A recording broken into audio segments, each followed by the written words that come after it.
Hoy hablaremos de clases y objetos. ¿Qué es un objeto? Es una cosa que puede ser física, por ejemplo una pelota, una mesa, un pizarrón, o abstracta como una cuenta bancaria, un número o una línea telefónica celular. Por ejemplo, si tenemos una calculadora, eso es un objeto físico que tiene un peso, un tamaño, un color, y con ella puedes realizar ciertos comportamientos como hacer cálculos o guardar datos en la memoria. Otro ejemplo es una cuenta bancaria, que es un objeto abstracto que tiene algunas características como el nombre del cliente, el saldo actual y algunos comportamientos que puedo hacer con ella, por ejemplo, depositar, retirar o consultar el saldo. ¿Qué es un objeto en programación orientada a objetos? Bueno, decimos que algo es un objeto si tiene un nombre, se puede describir en base a sus características y es capaz de realizar algo o comportarse de cierta manera. Entonces, las características del objeto se llaman atributos o propiedades y se representan con variables, y los comportamientos del objeto se llaman métodos y se representan con funciones. Por ejemplo, una línea telefónica celular.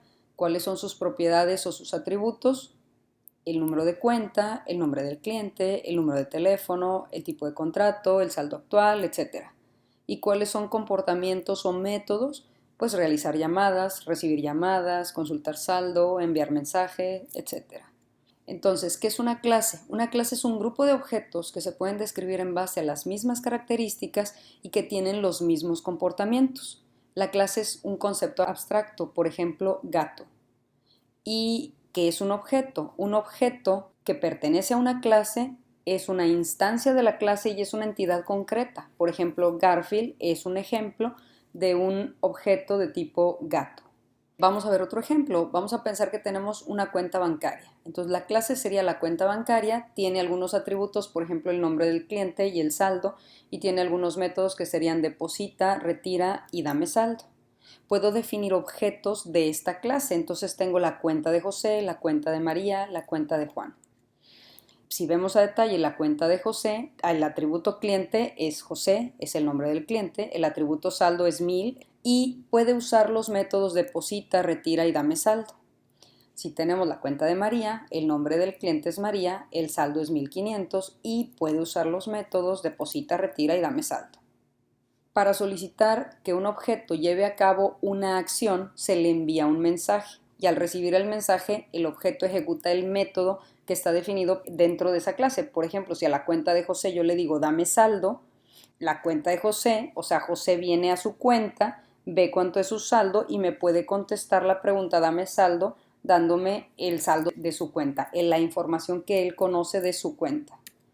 Entonces, los atributos se definen como variables, los métodos se definen como funciones y un método puede usar los atributos de la clase a la que pertenece, o sea, todo lo definimos junto, los métodos están junto con los atributos de la clase de manera que estos métodos pueden hacer uso de estos datos.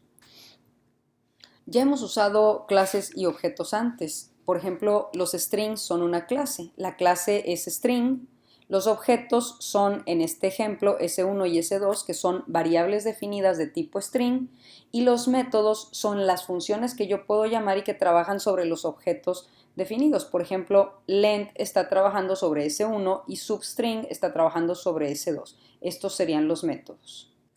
También cuando usamos archivos, usamos objetos. ifstream y ofstream son los nombres de las clases.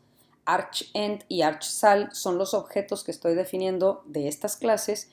Y para cada uno de estos objetos puedo ejecutar métodos como el open o el close. Veamos como ejemplo la clase rectángulo. La clase es rectángulo, tiene como atributos o datos el largo y el ancho del rectángulo y tiene como método el calcular el área. Entonces puedo tener varios objetos, por ejemplo el rectángulo A que tiene ciertas dimensiones y el rectángulo B que tiene dimensiones diferentes, y a ambos objetos yo les puedo enviar un mensaje para pedirles ejecutar el método calcular área y cada uno responderá de acuerdo con los datos que contiene. Vamos a ver cómo se declara una clase en C++. Ponemos la palabra class, luego el nombre de la clase, abrimos llave y tenemos dos secciones, la pública y la privada, y después cerramos la llave y aquí viene un punto y coma para cerrar la clase. En la parte pública se pueden declarar atributos y métodos y en la parte privada también. Ahora, ¿qué son estas secciones públicas y privadas? Bueno, si son privadas, significa que no se pueden utilizar desde afuera de la clase, solo se pueden usar dentro de la clase y se especifica con la palabra private, como se veía aquí. Si son públicos, se pueden utilizar desde afuera de la clase. ¿Dónde? En el main, en el programa que va a hacer uso de esta clase. Y se especifica con la palabra public, como está aquí. Si no especifico nada, los elementos de la clase se definen como privados y los elementos privados solo pueden ser utilizados a través de los métodos de la clase. Volvamos al ejemplo de la clase rectángulo. ¿Cómo la definimos en C++? Bueno, pongo la palabra class, el nombre de la clase, que en este caso es rectángulo, la llave que abre, y pongo la sección pública. Dentro de la sección pública pongo los métodos, en este caso calcular área. Estoy agregando un par de métodos aquí porque es necesario poderle poner valor inicial a los atributos del objeto. Entonces puse un método para ponerle un valor al largo, set largo, que va a recibir el largo, y set ancho para poderle poner valor al atributo ancho. Ahora, los atributos se ponen en la parte privada y en este caso son largo y ancho. Termino el encabezado de la clase con punto y coma. ¿Cómo voy a definir las funciones miembro de la clase? Cuando declaro la clase, las funciones miembro no se declaran completas, solamente se declara su prototipo. Si regresamos aquí, podemos ver que estas funciones no están completas, solo está el encabezado. Eso es a lo que llamamos el prototipo. Las funciones se definen después utilizando este formato. Pongo el tipo de valor de retorno, el nombre de la clase, esto lo uso para especificar a qué clase pertenece este método que estoy definiendo enseguida. Después viene el nombre del método, sus parámetros y entre llaves los estatutos de ese método. Vamos a continuar con el ejemplo de la clase rectángulo. Debajo del encabezado que tenemos aquí vendría la declaración de cada uno de los métodos. El calcula área tiene como valor de retorno un double y lo que hace es multiplicar largo por ancho para calcular el área y regresarlo. Rectángulo 2 puntos se utiliza para especificar que este método pertenece a la clase rectángulo. También tenemos el método setLargo que recibe un valor para la variable largo que se le asigna en este momento. Este es el parámetro, es una variable local de la función, pero con este parámetro de aquí, con esta variable, inicializo el atributo que es el atributo de la clase. Después tengo el set ancho que funciona de la misma manera que el anterior, toma un valor y se lo asigna a la variable ancho. Dentro del programa, una instancia o un objeto se representa como una variable y para crear un objeto voy a usar este formato, el nombre de la clase, el nombre de la variable, punto y coma. Nota que estoy usando el nombre de la clase como un tipo de dato. Aquí tengo un ejemplo, rectángulo sería el nombre de la clase y rect es el nombre de la variable que estoy declarando de tipo rectángulo.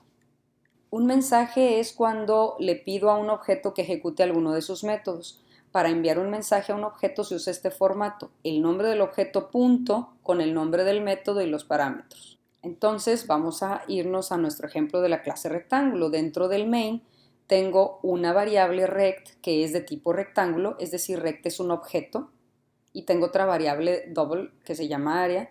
Entonces, para mis variables del tipo objeto, rect, le puedo decir que le ponga el valor al atributo largo de 10, que le ponga valor al atributo ancho de 5, y una vez que ya tiene valor las variables, le puedo pedir que calcule el área. Y aquí si te fijas, calcula área no recibe ningún parámetro. ¿Por qué? Porque el objeto ya conoce sus datos. En este caso, el objeto rectángulo tiene un largo de 10 y un ancho de 5, porque ya se los pusimos a través de estas llamadas a método. Entonces, me puede calcular el área y me la regresa aquí. Entonces, yo puedo mostrar este mensaje en la pantalla o lo que yo necesite hacer con él. Finalmente, falta un detalle. La declaración y la definición de una clase se colocan en un archivo que tiene como nombre el nombre de la clase con extensión .h. Por ejemplo, yo pondría toda la clase rectángulo dentro de un archivo llamado rectángulo.h. Y después, dentro del programa cliente, o sea, dentro del programa donde está el main, en donde voy a hacer uso de la clase rectángulo, para poder hacer uso de él necesito agregar un include. Pondría include y entre comillas el nombre de mi archivo que voy a incluir. Aquí podemos observar el ejemplo completo. Dentro del archivo rectángulo.h tengo la declaración de la clase rectángulo, tengo en la parte pública la declaración de los métodos, tengo en la parte privada los atributos y después de la declaración de la clase viene la implementación o la definición completa de cada uno de los métodos. Observa que el nombre de la clase se escribe con letra mayúscula. En el otro archivo, que en este caso le puse ejercicio.cpp, vienen primero todos los include con el using namespace, todos los que sean necesarios, después el include de mi archivo rectángulo.h, nota que va entre comillas y que tiene el punto .h y después dentro de main pues ya tengo todo el programa que necesito.